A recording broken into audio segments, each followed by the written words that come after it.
ನಮಸ್ಕಾರ ಗೆಳೆಯರೆ, ನನ್ನ ಯೂಟ್ಯೂಬ್ ಚಾನಲ್ಗೆ ಸ್ವಾಗತ. ಇವತ್ತು ನಾವು ಗುರು ಶಿಷ್ಯನ ಬಗ್ಗೆ ಒಂದು ಸಣ್ಣ ಕಥೆಯನ್ನು ನೋಡೋಣ. ಅದಕ್ಕಿಂತ ಮುಂಚೆ ನನ್ನ ಚಾನಲ್ಗೆ ಮೊದಲಾಗಿದ್ದರೆ ಚಾನಲನ್ನು ಸಬ್ಸ್ಕ್ರೈಬ್ ಮಾಡಿ ಮತ್ತು ಬೆಲ್ ಬಟನನ್ನು ಆನ್ ಮಾಡಿ. ವಿಡಿಯೋಗೆ ಶುರು ಮಾಡೋಣ. ಒಂದು ಆಶ್ರಮದಲ್ಲಿ ಗುರು ಶಿಷ್ಯರು ಇರ್ತಾರೆ. ಒಂದಿನ ಏನಾಯ್ತೆಂದರೆ ಆ ಆಶ್ರಮಕ್ಕೆ ಒಬ್ಬ ವ್ಯಕ್ತಿಯನ್ನು ಒಂದು ಹಸುವನ್ನು ದಾನವಾಗಿ ಕೊಟ್ಟು ಹೋಗ್ತಾನೆ. ಆವಾಗ ಶಿಷ್ಯನು ಹೋಗಿ ತನ್ನ ಗುರುವಿಗೆ ಹೇಳ್ತಾನೆ, ಗುರುದೇವ್, ನಮ್ಮ ಆಶ್ರಮಕ್ಕೆ ಒಬ್ಬ ವ್ಯಕ್ತಿ ಹಸುವನ್ನು ದಾನವಾಗಿ ಕೊಟ್ಟು ಹೋಗಿದ್ದಾನೆ ಎಂದು. ಆಗ ಗುರುದೇವ್ ಹೇಳ್ತಾರೆ, ಒಳ್ಳೆಯದಾಯಿತು, ನಮಗೆ ಕುಡಿಯಲು ಹಾಲು ದೊರೆಯುತ್ತದೆ. ಆಗ ಒಂದು ವಾರದ ನಂತರ ಆ ವ್ಯಕ್ತಿ ಬಂದು ತನ್ನ ಹಸುವನ್ನು ತೆಗೆದುಕೊಂಡು ಹೋಗ್ತಾನೆ.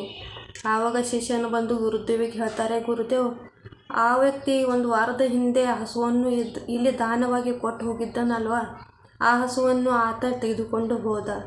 ಆವಾಗ ಗುರುದೇವ್ ಅಂತಾರೆ, ಒಳ್ಳೆಯದಾಯಿತು, ಏಕೆಂದರೆ ಸಗಣಿ ಎತ್ತುವ ಕೆಲಸದಿಂದ ಮುಕ್ತಿಯಾದರೂ ಸಿಕ್ಕಿತು ಎಂದು. ಈ ಕಥೆಯ ಅರ್ಥ ಏನೆಂದರೆ, ಪರಿಸ್ಥಿತಿ ಹೇಗೆ ಬದಲಾಗುತ್ತದೆಯೋ ಹಾಗೆ ಮನಸ್ಥಿತಿ ಕೂಡ ಬದಲಾಯಿಸಬೇಕು. ಅಲ್ಲಿ ನೋಡಿ, ಗುರುದೇವ್ ಮೊದಲು ಹಾಲು ಸಿಕ್ಕಿತು ಎಂದು ಒಳ್ಳೆಯದಾಯ್ತು ಅಂತ ಹೇಳ್ತಾರೆ. ನಂತರ ಅದನ್ನು ತೆಗೆದುಕೊಂಡು ಹೋದ್ಮೇಲೆ ಹಸುವನ್ನು ಆವಾಗ ಸಗಣಿಯಿಂದ ಮುಕ್ತಿ, ಅಲ್ಲಿಯೂ ಕೂಡ ಪಾಸಿಟಿವ್ ಪಾಯಿಂಟನ್ನು ತೆಗೆದುಕೊಂಡಿದ್ದಾರೆ. ಹಾಗೆಯೇ ನಾವು ನಮ್ಮ ಜೀವನದಲ್ಲಿ ಪರಿಸ್ಥಿತಿ ಹೇಗೆ ಬದಲಾಗುತ್ತದೆಯೋ ಆಗ ನಮ್ಮ ಮನಸ್ಥಿತಿ ಕೂಡ ಬದಲಾಯಿಸಬೇಕು. ನಮ್ಮ ಮನಸ್ಥಿತಿ ಹೇಗೆ ಬದಲಾಗುತ್ತೆಯೋ ಹಾಗೆ ನಮ್ಮ ದುಃಖಗಳು ಸುಖದ ರೂಪದಲ್ಲಿ ಬದಲಾಗುತ್ತವೆ.